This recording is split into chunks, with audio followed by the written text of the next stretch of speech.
Hi friends, आज हम लोग जानेंगे राइट इशू के बारे में। इस वीडियो में हम लोग समझेंगे राइट इशू जब कोई कंपनी लाता है तो वो किस तरह के डॉक्यूमेंट सबमिट करता है, साथ में क्या टाइम गैप मेंटेन होता है। फ्रेंड, मैंने देखा काफ़ी टाइम लोगों के मन में क्वेश्चन होता है कि क्या प्राइवेट कंपनी राइट इशू कर सकती है। तो कौन से शेयर या सिक्योरिटीज़ अलाउड है राइट इशू के लिए। साथ में जब राइट इशू करते हैं तो कौन कौन से प्रोविजन, सेक्शन, रेगुलेशन का हम लोग को ध्यान में रखना पड़ता है। ये भी जानेंगे कि एक राइट इशू और दूसरे राइट इशू के बीच में कितना गैप मेंटेन करना पड़ता है, और ऐसे ही कुछ क्वेश्चंस और ड्राफ्टिंग को समझेंगे हम लोग इस वीडियो में।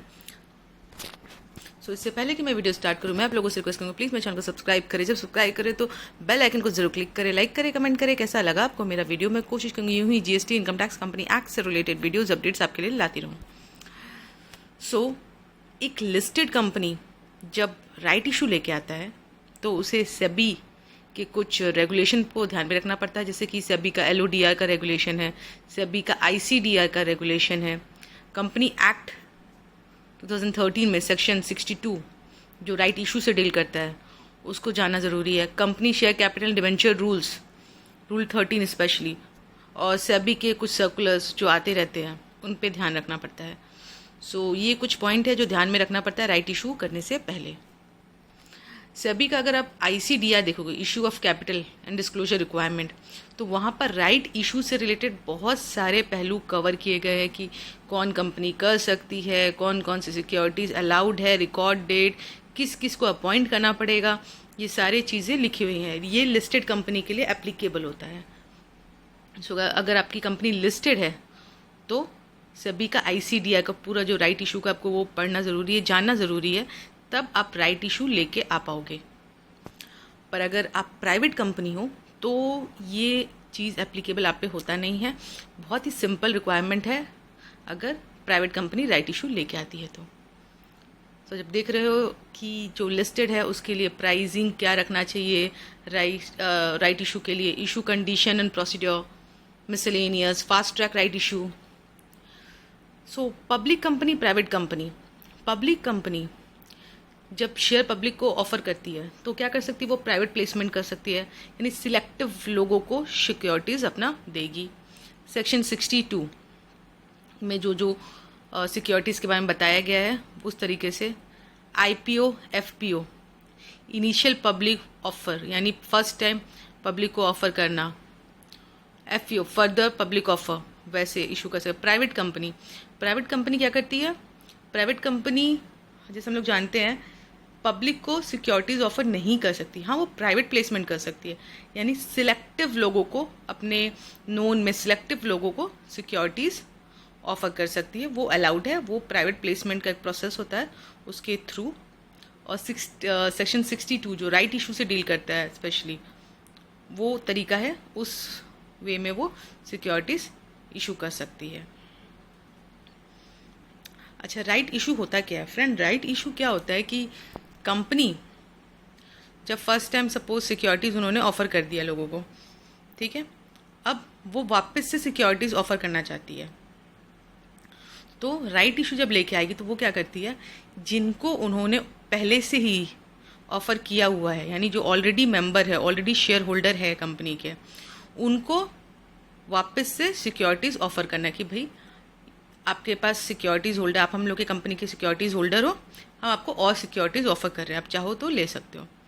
तो एक इनविटेशन है to the existing shareholder, यानी ऑलरेडी वो लोगों ने कंपनी का जो सिक्योरिटी से परचेज करके रखा है उनको ऑफर कर रहे हैं, कोई नए जन को ऑफर नहीं होता राइट इशू में। An invitation to the existing shareholder to purchase additional share of the company in proportion to the paid up share capital at discounted price. Generally right issue जो होता है friend discounted price में होता है, यानी जब भी company public को IPO, FPO लेके आती है तो एक लेवल होता है, एक मार्केट प्राइस होता है। पर राइट इशू में क्या करती है, क्योंकि वो एग्जिस्टिंग ऑलरेडी हम लोग के शेयर होल्डर हैं, ये सोच के कंपनी कम दाम में उनको शेयर ऑफर करती है। अब वो चाहे तो ले सकते हैं, वो चाहे तो ना ले। और जब भी आप देखोगे राइट इशू आता है तो वो प्रोपोर्शनेट दिया रहता है, जैसे कि 1:4 रेशियो में राइट इशू आया। इसका मतलब अगर लिखा है 1:4 रेशियो में राइट इशू है, यानी हर 4 शेयर के बदले उस शेयर होल्डर को 1 शेयर मिलेगा। तो सपोज किसी शेयर होल्डर के पास 8 शेयर है, तो उनको राइट इशू के लिए जो कंपनी है 2 शेयर ऑफर करेगी। सो एक प्रोपोर्शन होता है, उस प्रोपोर्शन में राइट इशू ऑफर किया जाता है। Right issue generally company fund के लिए करती है। सेक्शन 62 अगर आप देखोगे तो 62 का सबसेक्शन 1 क्लॉज ए देखोगे तो उसमें लिखा हुआ है राइट इशू के बारे में। बी में जाओगे तो उसमें एम्प्लॉय स्टॉक ऑप्शन के बारे में दिया है, और सी में देखोगे तो प्रेफरेंशियल ऑफर के बारे में डिस्कस किया गया है। सो राइट इशू जानने के लिए आपको कंपनी एक्ट का सेक्शन 62 सबसेक्शन 1 का क्लॉज ए देखना पड़ेगा। एक इंटरेस्टिंग बात मैं आपको और बताती हूँ राइट इशू से रिलेटेड, वो ये है कि जब कंपनी राइट इशू लेके आता है तो उसमें क्या होता है, बोर्ड मीटिंग होता है। बोर्ड मीटिंग में जो कंपनी के डायरेक्टर्स है वो डिसाइड करते हैं कि हाँ हम लोग राइट इशू लेके आएंगे।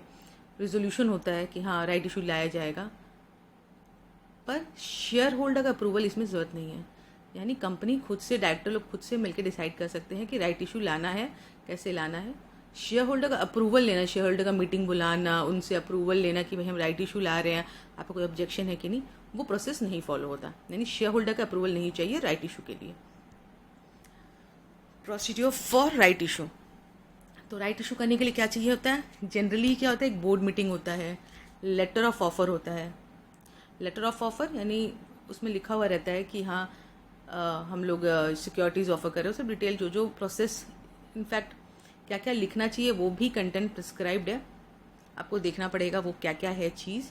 तो बोर्ड मीटिंग आप बुलाओगे, ऑफर लेटर ड्राफ्ट करोगे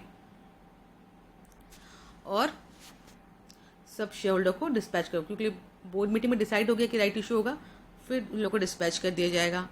राइट इशू का नियम है फ्रेंड, अगर राइट इशू जब कंपनी लेके आता है तो मिनिमम 15 दिन तक उसको वो ऑफर ओपन रखना पड़ेगा। ओपन रखना पड़ेगा यानी उस पीरियड तक अलाउ करना पड़ेगा शेयर होल्डर को कि हाँ वो अपना रिप्लाई भेज सके कि हाँ उन्हें चाहिए या नहीं चाहिए। मिनिमम 15 दिन तक तो उनको देना पड़ेगा टाइम शेयर होल्डर को, और मैक्सिमम 30 दिन तक, उससे ज़्यादा नहीं। For private company, if 90% of member agree in writing electronically, lesser period can be taken. Option of renunciation can be given. Renunciation should not be restricted by AOA, Article of Association. एक और चीज़ मैं आपको बता दूँ, private company के case में generally restricted रहता है, क्योंकि प्राइवेट कंपनी में क्या होता है कि लिमिटेड लोगों को ही ऑफर किया जाता है, जो मेंबर्स है, ठीक है। वो किसी, अगर वो अपना राइट छोड़ दे कि नहीं हम नहीं लेंगे, तो बाहर पब्लिक को नहीं दे सकते हैं।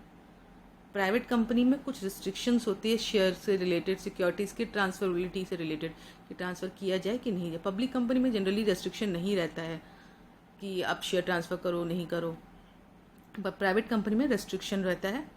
सो रिनंसिएशन वाला जो पॉइंट है वो प्राइवेट कंपनी के लिए नहीं होता, प्राइवेट कंपनी में रिनंसिएशन नहीं होता, बट बाकी रेस्ट कंपनी में होता है, पब्लिक कंपनी में होता है कि हाँ जो एग्जिस्टिंग शेयर होल्डर है अगर वो नहीं लेना चाहे तो वो शेयर किसी बाहर को ऑफर किया जा सकता है। Call board meeting for allotment, जब पेपर दे दिया गया, जो ऑफर लेटर सबमिट कर दिया गया, सबसे जो लोग का रिप्लाई था वो मिल गया शेयर होल्डर से, फिर अलॉटमेंट का टाइम आ गया, शेयर को अलॉट करना है। PAS3 एक फॉर्म है जिसको फाइल किया जाता है ROC को, ये अलॉटमेंट के टाइम पे होता है। Unsubscribed share can be disposed of by the board in any manner not disadvantage to the shareholder and the company. So जो नहीं सब्सक्राइब किया गया शेयर है उसको कंपनी प्रॉपर तरीके से डिस्पोज ऑफ कर देगी, यानी सेल कर देगी, किसी तरीके से उसको मैनेज कर लेगी, डिसएडवांटेज, शेयर होल्डर को डिसएडवांटेज ना हो उस तरीके से। लेटर ऑफ ऑफर, फ्रेंड अगर लिस्टेड कंपनी है तो मैंने आपको बताया लिस्टेड कंपनी को, सेबी को और स्टॉक एक्सचेंज दोनों को लेटर ऑफ ऑफर फाइल करना पड़ता है। लेटर ऑफ ऑफर में काफ़ी सारी डिटेल्स दिए हुए रहते हैं, सो वो जो डॉक्यूमेंट है वो सेबी और स्टॉक एक्सचेंज दोनों को फाइल करना पड़ता है, कंपनी फाइल करता है। Which company can go for right issue, मैंने आपको बता दिया कि पब्लिक हो, प्राइवेट हो, लिस्टेड हो, अनलिस्टेड हो, राइट इशू कोई भी लेके आ सकता है। What securities share are converted in right issue, if one talk about right issue which is govern by section 62 of company act, read rule 13 of company share capital debenture rule, वहाँ पर आप देख सकते हो, वहाँ पर बताया गया है शेयर और other security means equity share या कोई फुल्ली कन्वर्टेबल डिवेंचर या पार्टली भी कन्वर्टेबल डिवेंचर हो, और any other security which would be convertible into और exchange into equity share at a later date. यानी कोई भी ऐसा शेयर जो इक्विटी शेयर हो या वो कन्वर्ट हो जाए इक्विटी में, चाहे पार्टली हो या फुल्ली हो, तो वैसे वाले शेयर हम लोग राइट इशू के थ्रू दे सकते हैं। रिनंसिएशन मैंने आपको बता दिया, unless the article of association of a company otherwise provide, यानी आर्टिकल में अगर लिखा हुआ है कि हाँ कंपनी रिनंसिएशन का राइट नहीं देगा तो वो नहीं देगा, अदरवाइज अगर कुछ नहीं लिखा हुआ रहता तो कंपनी दे सकता है। प्राइवेट कंपनी में लिखा हुआ रहता है कि हाँ वो नहीं दे सकता। सो यही पॉइंट है इसमें। Withdrawal of a right issue, एक बार कंपनी राइट इशू बोल दे कि हाँ हम लोग राइट इशू करेंगे, right issue cannot be withdrawn after the announcement of record date. Company जब डिसाइड कर लेती है कि वो राइट इशू लेके आएगी तो एक डेट प्रिस्क्राइब करती है, रिकॉर्ड डेट जिसे कहा जाता है। उस डेट में डिसाइड होता है कि कौन कौन से शेयर होल्डर एलिजिबल है जिन्हें हम लोग वो ऑफर देंगे कि हाँ आप हम लोग के शेयर होल्डर्स हैं, आपको हम लोग राइट इशू ऑफर कर रहे हैं इस रेशियो में, आप चाहे तो वो सब्सक्राइब कर सकते हैं इतना अमाउंट दे के। सो रिकॉर्ड डेट में देखा जाए, एक डेट डिसाइड किया जाता है जिसे रिकॉर्ड डेट कहा जाता है, उसमें चेक किया जाता है कि कौन कौन उस दिन कंपनी का शेयर होल्डर्स है और उस बेसिस पे उनको राइट इशू का ऑफर दिया जाता है। So right issue cannot be withdrawn after the announcement of record date. If done then no security of the company shall be eligible for listing up to 12 month. अच्छा, appointment of registrar. Registrar to an issue को appoint करना पड़ता है, merchant banker को appoint करना पड़ता है, specially listed company में कहूँगी मैं। Appointment of category 1 merchant banker holding a valid certificate of registration issued by SEBI shall be compulsory. तो काफ़ी सारे लोग अपॉइंट किए जाते हैं। अगर आप देखोगे सेबी का ICDR तो उसमें काफ़ी सारा पॉइंट बताया गया है, LODR उस सब में दिया गया है कि कौन कौन चाहिए। ICDR स्पेशली उसमें काफ़ी सारे पॉइंट बताए गए कि कौन कौन अपॉइंट किया जाएगा, क्या क्या रिस्पॉन्सिबिलिटी होगी, वो सारी बातें। So appointment of merchant bank का मैंने बता दिया। In principle approval of stock exchange, the company must obtain in principle approval for right issue from the stock exchange with the company share are listed. So आप right issue कर रहे हो, आप listed हो, तो इसका मतलब है कि आपको स्टॉक एक्सचेंज से परमिशन लेनी पड़ेगी कि हाँ मैं राइट इशू लेके आ रहा हूँ, और जब राइट इशू लेके आऊँगा सब कुछ अलॉटमेंट हो जाएगा, तो प्लीज़ इस सिक्योरिटीज़ को लिस्ट कर दीजिएगा अपने स्टॉक एक्सचेंज में। तो उसे कहते हैं इन principle approval. Pricing of right issue का प्राइसिंग क्या होता है वो उसके बारे में भी सेबी के ICDR में बताया गया है, उस पर ध्यान रखना है। The board can fix the right issue price at there discretion. Record date will be announced by the board of director and informed to stock exchange at least 7 days before the announcement of corporate action. अभी फ़िलहाल 7 days change हो गया है, पहले 7 days था, but काफ़ी सारे changes आते रहते हैं, सो फिलहाल अभी चेंज है ये रहा। और लिखा है listed company, in case of listed company as per regulation 3 of SEBI ICDR friend बहुत इंपॉर्टेंट, उसमें काफ़ी डिटेल में बताया गया है कि क्या क्या राइट इशू लाने के टाइम में करना पड़ता है। where the aggregate value of specified security offered through right issue is 50 lakh और मोर, यानी 50 लाख उससे ज़्यादा का अगर राइट इशू आप लेके आ रहे हो तो आपको सेबी के ICDR रेगुलेशन को फॉलो करना ज़रूरी है। 2009 लिखा हुआ फ्रेंड, अभी अमेंड हो चुका है और ये 10 करोड़ है ये जो ऑफ़र है, यानी 10 करोड़ जितना अमाउंट अगर आप राइट इशू लेके आ रहे हो तो सेबी का ICDR का जो लेटेस्ट रेगुलेशन है वो आपको फॉलो करना पड़ेगा। जैसे कि आप देख रहे हो सेबी का ICDR का, unless otherwise provided in this chapter and issue offering specified security of aggregate value of 10 crore rupees और मोर, 10 करोड़ या उससे ज़्यादा का लेके आता है, right issue shall satisfy condition of this chapter. ये है सेबी का ICDR का chapter. So latest ICDR chapter में जो है वो उसको कंडीशन को फुलफिल करना पड़ता है राइट इशू में। सो पहले 50 लाख था, फिर एक्सटेंड हो गया, बढ़ गया। अब मैं आपको एग्जांपल दिखाती हूँ। अभी रिसेंटली रिलायंस का जो राइट इशू आया था उससे रिलेटेड मैं आपको एग्जांपल देके बताती हूँ कि कैसे कैसे डॉक्यूमेंट फाइल होते हैं और क्या क्या गैप रहता है। जैसे आप देख रहे हो 27 April notice of board meeting SEBI and stock exchange, 27 April को नोटिस भेजा गया बोर्ड मीटिंग का कि हाँ रिलायंस ने भेजा बोर्ड मीटिंग का नोटिस, किसको भेजा, सेबी को, स्टॉक एक्सचेंज को, कि वो लोग बोर्ड मीटिंग कंडक्ट करने वाले हैं जिसमें वो लोग राइट इशू के बारे में डिस्कस करेंगे। 27 अप्रैल को भेज दिया गया, 2 दिन पहले। उसके बाद 30 अप्रैल, अब 30 अप्रैल को देखोगे वहाँ लिखा है मीटिंग कंडक्ट हुआ और उसका जो रिजल्ट है सेम डे स्टॉक एक्सचेंज को पास चला गया। फ्रेंड्स, सेबी के LODR में रेगुलेशन में बताया गया है कि क्या क्या टाइम फ्रेम मेंटेन करना पड़ता है, यानी कितने दिन पहले बोर्ड मीटिंग के बताना पड़ेगा स्टॉक एक्सचेंज को, कितने टाइम के अंदर जिस दिन मीटिंग हुआ है उस मीटिंग कंडक्ट एंड होने के कितने मिनट या टाइम के अंदर स्टॉक एक्सचेंज को बताना पड़ेगा रिजल्ट। सो वो टाइम फ्रेम मेंटेन करना पड़ता है। इसके लिए सेबी का LODR का रेगुलेशन बहुत इंपॉर्टेंट है। अब देख लो 27 अप्रैल को बोर्ड मीटिंग का नोटिस चला गया सेबी स्टॉक एक्सचेंज के पास कि हाँ हम उस दिन राइट इशू का हम डिस्कस करेंगे। 2 दिन पहले एज पर रूल 2 दिन पहले जाना चाहिए, 2 दिन पहले गया। 30 तारीख को मीटिंग हुआ, उसका result same day stock exchange के पास चला गया। 9 मई को रिकॉर्ड डे अनाउंस किया एज 14 में डिसाइड किया गया कि रिकॉर्ड डेट होगा। वो कब बताया गया? 9 मई को। न्यू टाइम फ्रेम 3 डेज, पहले फ्रेंड था कि एटलीस्ट 7 डेज 7 दिन पहले बताना पड़ता है, पर अब कर दिया गया 3 दिन पहले बताना पड़ता है। सो यहाँ पर आप देख रहे हो 14 तारीख को था और 9 तारीख को बता दिया गया, यानी ऑलमोस्ट 5 दिन पहले बता दिया गया कि हाँ हम लोग इस दिन का रिकॉर्ड डेट बनाए हैं। ठीक है, इस दिन यानी 14 मई को रिकॉर्ड डेट बनाया गया है, ये 9 मई को बता दिया गया। टाइम फ्रेम जो है 5 दिन का मेंटेन किया गया, मिनिमम 3 बोला था, सो 5 डेज। ठीक है, 11 मई को क्या हुआ बताया गया, SEBI ICDR fast track right issue के बारे में इन्फॉर्म किया गया कि हाँ हम लोग फास्ट ट्रैक इशू वाला राइट इशू करेंगे। फास्ट ट्रैक राइट इशू वाला जो प्रोविजन है उसके थ्रू हम लोग राइट इशू करना चाहते हैं। सो ये 11 मई को बता दिया गया किसको? स्टॉक एक्सचेंज को।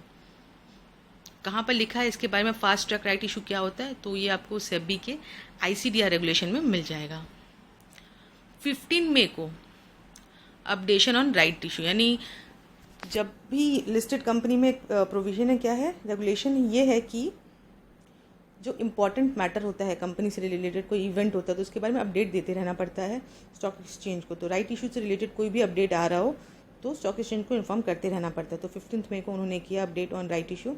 17 मई सेबी के ICDR regulation 84 advertisement on dispatch of application for right issue. 17 मई को बताया गया कि हाँ हम लोग राइट इशू लेके आ रहे हैं, तो उससे रिलेटेड कि हम लोग ने डिस्पैच कर दिया है letter of offer. Time limit होता है फ्रेंड इसमें भी कि कितने दिन पहले तक जो ऑफर लेटर है सबको मिल जाना चाहिए, शेयर होल्डर को डिस्पैच हो जाना चाहिए। सो वो टाइम फ्रेम मेंटेन करने के लिए 17 मई को एक एडवर्टाइजमेंट लाया गया RIL रिलायंस के द्वारा कि हाँ हम लोग ने डिस्पैच कर दिया है राइट इशू का सारा। 2 days before the issue start inform stock exchange here issue start on 20 May. So gap condition fulfil. तो 20 तारीख को ये इशू हुआ था, राइट इशू लाया गया था, तो 2 दिन पहले आप देख लो 17 मई को आ गया कि हाँ हम लोग ने डिस्पैच कर दिया है। 18 मई को इससे रिलेटेड यानी लेटर ऑफ ऑफर से रिलेटेड अपडेट दिया गया न्यूज़पेपर में। इशू 20 मई को हुआ था, 20 मई से लेकर 3 जून 2020 तक चला था, यानी 15 दिन। जैसा कि मैंने आपको बताया राइट इशू में 15 दिन का टाइम, मिनिमम 15 दिन तक राइट इशू ओपन रहना चाहिए। तो ये मिनिमम वाला कंडीशन फुलफिल किया गया यहाँ पर। ये अब देख रहे हो कि इशू ओपन हुआ था 20 को, 20 मई को, क्लोज हुआ 3 जून को। Last date for on market renunciation is 29 May. Allotment 10 तारीख को हुआ, डेट ऑफ अलॉटमेंट 10, क्रेडिट हुआ 11 तारीख को और लिस्टिंग हो गया। जो सिक्योरिटी ऑफर हुआ था, लिस्टिंग जैसे मैंने आपको बताया इन प्रिंसिपल अप्रूवल लेना पड़ता है कि हाँ लिस्टिंग कर दीजिएगा अलॉटमेंट के बाद। सो 12 तारीख को लिस्टिंग हो गया था उस शेयर का। अच्छा, एक क्वेश्चन जो आता है बार बार कि राइट इशू में फर्स्ट राइट इशू होने का कितना टाइम फ्रेम के अंदर हम लोग सेकंड ला सकते हैं। तो जनरली ऐसा कोई टाइम फ्रेम मेंटेन करने के लिए कहा नहीं गया, पर ये ज़रूर कहा गया है कि रिकॉर्ड डेट, 2 रिकॉर्ड डेट के जो कैप होता है मिनिमम 30 डेज़ का होना चाहिए। ये चीज़ मेंटेन करनी पड़ती है। तो राइट इशू के टाइम में भी हमें ये ध्यान रखना है कि जब फर्स्ट राइट इशू हो गया तो उसके 30 डेज़ का गैप हो, रिकॉर्ड डेट से 30 दिन का गैप हो दूसरे रिकॉर्ड डेट में। जो भी रिकॉर्ड डेट अनाउंस होगा मिनिमम 30 दिन का गैप उसमें होना चाहिए। अब मैं आपको लेके चलती हूँ सेबी के एक सर्कुलर जो कि जनवरी 22 को आया था, 22 जनवरी को 2020 को आया था ये सेबी का circular, streamlining in the process of right issue. तो इस सर्कुलर में क्या किया गया था, इस सर्कुलर में सेबी ने राइट इशू से रिलेटेड कुछ प्रोसेस को बेहतर तरीके से समझाया था, बताया था, क्या चेंजेस है वो भी बताया था। जैसे कि आप देख रहे हो पॉइंट वाइज दिया गया काफ़ी सारा। The period for advance notice to stock exchange, advance notice देना पड़ता है स्टॉक एक्सचेंज को सेबी के LODR के रेगुलेशन के हिसाब से, जिसमें पहले था कि मिनिमम 7 दिन पहले, अब वो कर दिया गया है मिनिमम 3 दिन पहले। एडवर्टाइजमेंट से रिलेटेड कितने दिन के अंदर एडवर्टाइजमेंट आ जाना चाहिए। Issuance of newspaper advertisement, disclosing date of completion of dispatch and intimation of the same to stock exchange for dissemination on their website as per regulation 84 subsection 1 of ICDR regulation shall be completed by the issuer at least 2 days before the date of opening of the issue। यानी right issue जब भी open हो रहा है उसके 2 दिन पहले तक एडवर्टाइजमेंट आ जाना चाहिए कि हाँ हम लोग ने ऑफर, ये जो है लेटर जो है ऑफर लेटर वो शेयर होल्डर को डिस्पैच कर दिया है। इंट्रोडक्शन ऑफ डीमेटेरियलाइजेशन और right entitlement, trading of dematerialise RE that is right issue on stock exchange platform. So ये सब वही सब राइट इशू से रिलेटेड पॉइंट्स है। प्रोसीड्योर क्या होना चाहिए राइट इशू का, डिटेल में उन्होंने सेबी ने बताया था। राइट इशू में फ्रेंड क्या होता है, MGT 14 फाइल होता है, PAS 3 फाइल होता है। MGT 14 बोर्ड मीटिंग में रेजोल्यूशन लिया गया कि हाँ हम लोग लिस्टेड कंपनी रेजोल्यूशन लिया कि हाँ हम लोग राइट इशू करेंगे, तो रेजोल्यूशन के लिए ROC को MGT 14 चला जाता है। साथ में PAS 3 जो है वो 30 दिन के अंदर जाता है। कंपनी डिसाइड कर लेती है कि हाँ हम लोग अलॉटमेंट करेंगे, कंपनी अलॉटमेंट कर देती है, उसके 30 दिन के अंदर PAS 3 फाइल करना पड़ता है ROC को। सो राइट इशू होता है तो बोर्ड मीटिंग होती है, बोर्ड मीटिंग में रेजोल्यूशन होता है। उसका ड्राफ्टिंग का एक एग्जाम्पल मैं आपके साथ शेयर कर रही हूँ कि किस तरह का जनरली दिखता है वो राइट इशू का जो रेजोल्यूशन फाइल होता है वो किस तरह का दिखता है।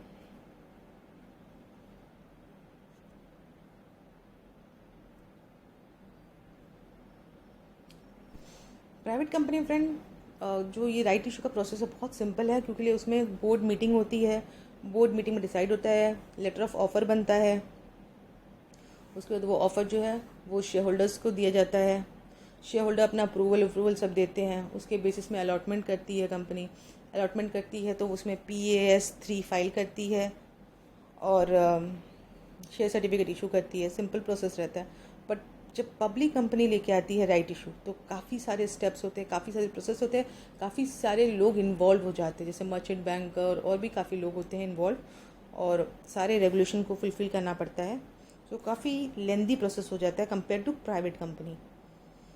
सो अगर आप देखोगे पब्लिक कंपनी जब राइट इशू लेके आती है तो बोर्ड मीटिंग करेगी, लेटर ऑफ ऑफर होगा, एग्जिस्टिंग शेयर होल्डर को दिया जाएगा, पीरियड जो बोला है वो तो ऑफकोर्स मेंटेन करना ही पड़ेगा, 15 दिन मिनिमम, 30 दिन मैक्सिमम। MGT 14 फाइल्ड होगा, जो शेयर होल्डर से पैसे मिलेंगे, फिर उसके बाद उससे रिलेटेड अलॉटमेंट पे डिसाइड किया जाएगा कि किस चीज़ को अलॉट कर रहे हैं, कितना अलॉटमेंट होगा। फिर लिस्टिंग का जो था उसको लिस्ट, जो शेयर दिया गया उसको लिस्टिंग होगा, शेयर सर्टिफिकेट इशू होगा, शेयर सर्टिफिकेट का फॉर्मेट SH1 में जो दिया है प्रिस्क्राइब्ड है वही फॉर्मेट में सबको दिया जाएगा। So notice of board meeting along with 2 advertisement and copy to SEBI and stock exchange दिया जाता है। As per SEBI LODR regulation, prior intimation to stock exchange for board of director, जो बोर्ड मीटिंग हुआ, if it discuss certain prescribe matter. तो SEBI के LODR में बताया कि कुछ केस में प्रायर इंटीमेशन यानी पहले इंटीमेट कर दिया जाता है कि हम लोग इस मैटर पर डिस्कस करेंगे। नोटिस ऑफ बोर्ड मीटिंग 2 दिन पहले, along with 2 advertisement copy of advertisement copy के साथ कि हाँ हम लोग जो नोटिस पब्लिक कंपनी जब लेके आती है राइट इशू तो वो नोटिस देती है कि हाँ हम लोग बोर्ड मीटिंग का नोटिस जाता है सब डायरेक्टर के पास, साथ में कॉपी एडवर्टीजमेंट जो किया जाता है इस चीज़ का वो सेबी स्टॉक एक्सचेंज के पास भी जाता है। तो स्टॉक एक्सचेंज को क्या क्या बताना है सभी के LODR में को देखना पड़ेगा। For right issue at least 2 days in advance, here 27 April, जैसे कि हम लोग देखा 27 अप्रैल को बता दिया गया स्टॉक एक्सचेंज को कि हाँ हम लोग 30 तारीख को बोर्ड मीटिंग करेंगे और उसमें राइट इशू डिस्कस करेंगे। सो 2 दिन का जो गैप है वो मेंटेन किया गया। अब मैं आपको एग्जांपल की तरफ लेके चलती हूँ। जैसे आप देख रहे हो ये 27 अप्रैल का है। ये जो आप देख रहे हो ड्राफ्ट किया गया है नोटिस। इस नोटिस में स्टॉक एक्सचेंज ये जो है बीएससी और एनएससी को, नेशनल स्टॉक एक्सचेंज को दिया गया है कि बोर्ड मीटिंग होने वाला है। उसमें कौन कौन सा पॉइंट कंसिडर करेगा। Point A, B, C point जो है वो राइट इशू से रिलेटेड है। तो इस तरह का कुछ ड्राफ्टिंग होता है। ये आप देख रहे हो ये है 27 अप्रैल का ही। इसमें लिखा हुआ है कि 30 तारीख को बोर्ड मीटिंग होगा जिसमें 3 पॉइंट पे डिस्कस किया जाएगा, जिसमें थर्ड पॉइंट जैसा कि आप देख रहे हो राइट इशू से डील करता है। The said notice may be accessed on the company website and may also be accessed on stock exchange website. So ये 27 अप्रैल को पब्लिक में नोटिस दे दिया गया था। Company decide right issue and inform as per SEBI LODR regulation within 30 minutes of the board meeting to stock exchange. अब जैसे कि मैंने आपको बताया कि बोर्ड मीटिंग के 2 दिन पहले बताना पड़ता है स्टॉक एक्सचेंज को। और राइट इशू के केस में क्या होता है, जब बोर्ड मीटिंग हुआ और जो डिसीजन आया वो डिसीजन हाथों हाथ within 30 minutes stock exchange को देना पड़ता है। At stock exchange website you can view date time of uploading info by companies.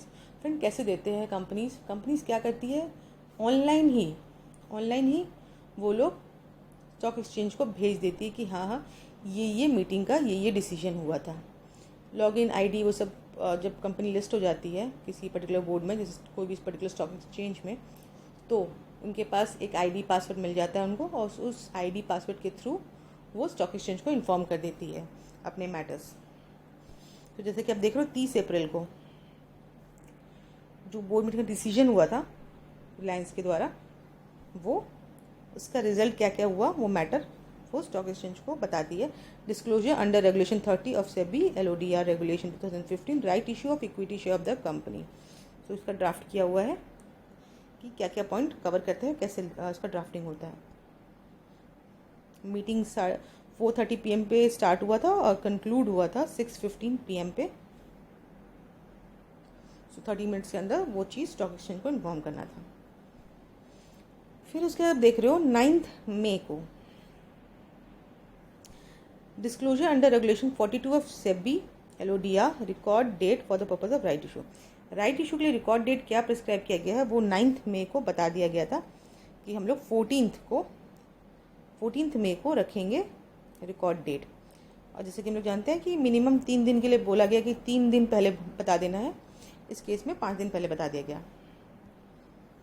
सो उसका एक पब्लिक नोटिस भी जारी किया गया, जैसे कि आप देख रहे हो 9 मई डेट का है ये वाला, 9 मई 2020 को, कि हाँ हम लोग ने ये डेट रिकॉर्ड डेट रखा है राइट इशू के लिए।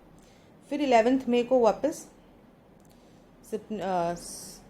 Synopsis of right issue of Reliance industrial limited कि कैसे होगा, एप्लीकेशन पे कितना देना है, 1 और मोर सब्सिक्वेंट कॉल पे कितना देना, उससे रिलेटेड राइट इशू से रिलेटेड पॉइंट जो है वो बताया गया। फिर 15 मई को वापस बताया गया कि हाँ ऑफ़र खुलेगा 20 मई को, और जो राइट इशू क्लोज हो जाएगा 3 जून, यानी 15 डे के अंदर का टाइम फ्रेम है। मिनिमम जितना बोला गया था 15 दिन मिनिमम रखना है, इन्होंने वही 15 दिन चूज़ किया है। 15 दिन में राइट इशू हो जाएगा। तो ये भी स्टॉक एक्सचेंज को देना पड़ता है, जैसे कि आप देख रहे हो BSE और NSE के लिए रिलायंस ने बनाया था। 17 May right issue related advertisement under regulation 84 SEBI ICDR regulation के डिस्पैच से रिलेटेड देना पड़ता है कि हाँ उन्होंने डिस्पैच कर दिया। अब देख रहे हो कि सेबी का ICDR में लिखा गया है the issuer shall issue an advertisement in at least 1 English, Hindi और रीजनल, यानी मिनिमम 3 न्यूज़पेपर में बताया गया है, उनको देना पड़ता है 2 दिन पहले। और क्या क्या लिखना है उसमें वो सारी डिटेल्स भी ये देख रहे हो। ये राइट इशू से रिलेटेड रिलायंस का जो एडवर्टीजमेंट था उसका एक कॉपी है। 17 मई को वापस एडवर्टीजमेंट दिया गया। Disclosure under regulation 13 updation on right issue से रिलेटेड कोई मैटर को अपडेट करने के लिए कि हाँ ये मैटर है। अब देख लो कि क्या पेमेंट रहेगा, वो सब बारे में बताया गया है। 25% अभी पेमेंट करना है, रेस्ट रुक की पेमेंट करना है, वो सारे मैटर बताया गया है। एप्लीकेशन फॉर्म, ये है राइट इशू से रिलेटेड एप्लीकेशन फॉर्म।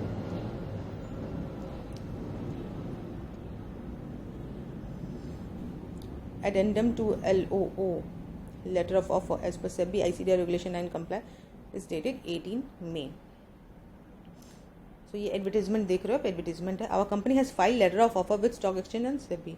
तो स्टॉक एक्सचेंज और सेबी को लेटर ऑफ ऑफर फाइल किया जा चुका है, 18 मई को बता रहे हैं न्यूज़पेपर के एडवर्टीजमेंट के थ्रू। तो काफ़ी सारे पॉइंट होते हैं जो एडवर्टीजमेंट में लिखना पड़ता है। उसके लिए आपको सेबी का ICDR देखना पड़ेगा कि क्या क्या मैटर है जो कवर करने हैं उस एडवर्टीजमेंट में। File with SEBI letter of offer on 18 May contain, और लेटर ऑफ ऑफर फ्रेंड बता दूँ मैं बहुत लेंदी होता है, ऑलमोस्ट 335 या 400 पेजेस का होता है ये सब।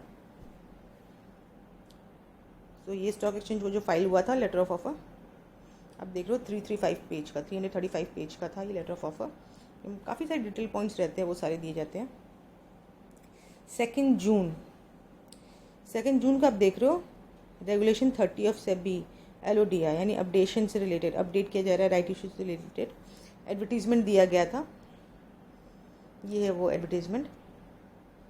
फिर 3 जून को वापस से ये बताया गया, क्योंकि हम लोग जानते हैं कि 2 जून को ख़त्म हो गया था राइट इशू। सो 3 को बताया गया कि हाँ अच्छा रिस्पॉन्स मिला है। We attach a copy of media release issued by the company title overwhelming response to RIL right issue. ये है मीडिया का रिलीज़ जिसमें बताया गया कि राइट इशू काफ़ी अच्छा से हो गया, फिर काफ़ी लोगों ने सब्सक्राइब किया राइट इशू को। 7 जून को disclosure under regulation 30 right issue से रिलेटेड न्यूज़पेपर में एडवर्टीजमेंट दिया गया, जैसे आप देख रहे हो RIL का एडवर्टीजमेंट है। 8 जून को फिर से एडवर्टीजमेंट दिया गया RIL का। 9 जून को फिर से एडवर्टीजमेंट दिया गया RIL का। Notice to the eligible equity share holder of the company, addendum to the letter of offer, promoter of the company कौन कौन है, कोई मैटर रिलायंस से रिलेटेड, वो सब यानी राइट इशू के बारे में और काफ़ी सारे पॉइंट्स दिए गए। 11 जून को फिर से अलॉटमेंट पे डिसाइड किया गया कि कितना अलॉट हुआ है राइट इशू में। तो वो सारे पॉइंट है वो अपडेट दिया गया स्टॉक एक्सचेंज को। 13 को फिर न्यूज़पेपर में एडवर्टीजमेंट, आप देख रहे हो बेसिस ऑफ अलॉटमेंट बताया गया कि कैसे अलॉट किया गया। मैंने आपको पहले बता दिया था कि 12 जून को लिस्टिंग हो गया था। 13 जून को बताया गया एडवर्टाइजमेंट की किस बेसिस पे अलॉट किया गया है, कितना अलॉट किया गया है, उससे रिलेटेड 13 जून को बताया गया था। ये उससे रिलेटेड एडवर्टाइजमेंट है। 16 जून को भी एडवर्टीजमेंट किया गया राइट इशू से रिलेटेड। अब देख रहे हो राइट इशू से रिलेटेड ये है एडवर्टीजमेंट। चलिए ये सब था राइट इशू से रिलेटेड एडवर्टीजमेंट और मैटर जो RIL से रिलेटेड मैंने कोशिश किया कवर करने का। अब last point, payment of stamp duty on share certificate. जैसे कि मैंने आपको बताया, चलो अलॉटमेंट हो गया, लिस्टिंग हो गया, आपने फाइल भी कर दिया PAS 3 within time frame के अंदर। अब क्या होता है, आप शेयर सर्टिफिकेट इशू करोगे, टाइम फ्रेम होता है within 2 month of allotment share certificate मिल जाना चाहिए शेयर होल्डर्स को। सो जो ये शेयर सर्टिफिकेट है उसका एक फॉर्मेट है SH1 में दिया गया है, वो फॉर्मेट आपको मेंटेन करना पड़ता है और स्टैम्प ड्यूटी पेमेंट करना पड़ता है। फ्रेंड आजकल स्टैम्प ड्यूटी सब ऑनलाइन पेमेंट करते हैं, ऑनलाइन पॉसिबल है स्टैम्प ड्यूटी पेमेंट करने के। हर स्टेट का अलग अलग एक वेबसाइट पे जाना पड़ता है, वहाँ पर पेमेंट करना पड़ता है। जैसे ये देख रहे हो GAS गवर्नमेंट, GRAS जैसे गवर्नमेंट रिसीव अकाउंटिंग सिस्टम, ये पर्टिकुलर एक स्टेट का है, हरियाणा का है उस साइड में। तो उसमें ये तरीका रहता है, एक वेबसाइट होती है, वहाँ पर जाके पेमेंट करना पड़ता है। अलग अलग स्टेट के लिए अलग अलग है। Right issue post issue advertisement, यानी वंस आपने सब अलॉटमेंट हो गया है, आपको उसके बाद भी एडवर्टाइजमेंट करना पड़ता है 3 न्यूज़पेपर में। क्या क्या डिटेल करना है कवर, वो बारे में भी लिखा हुआ है, कहाँ, सेबी के ICDR रेगुलेशन में। Post issue report, lead manager shall submit post issue report, क्या क्या कवर रहेगा वो लीड लीड मैनेजर जो है वो बता देगा, वो इनफैक्ट रिपोर्ट बना के कंपनी को दे देगा। चलिए अब एक और फैक्ट बता दूं मैं आपको।